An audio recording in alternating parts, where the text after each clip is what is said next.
Во галерискиот простор на Битолската магаза отворена е несекојдневна ликовна изложба со 14 ликовни творби и 2 скулптури наменета за слепите лица.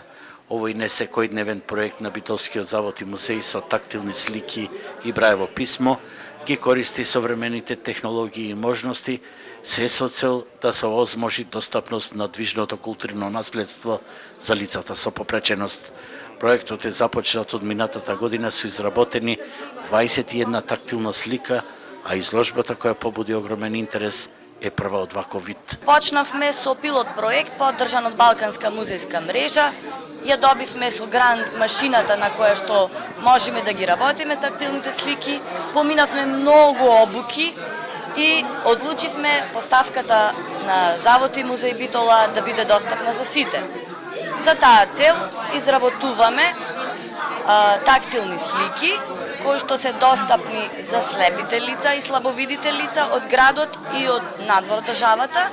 За сите нив имаме текст на брајово писмо. За лицата со попреченост, особено за оние со целосно слепило, ова е прворазреден настан во Битола, после сите фрустрации и комплекси што ги носат во себе, кога им било наредувано на изложби ништо да не допираат. Целосната слика ја упиваш во себе.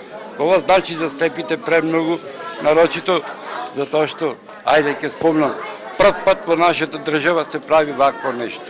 Во Битола има над 220 слепи лица, кои се уште се борат со предрасудите на заедницата и со бариерите, барајќи поддршка за работно ангажирање и реализирање на своите способности. Наспроти тоа, нивното доближување до уметноста е само еден мал чекор.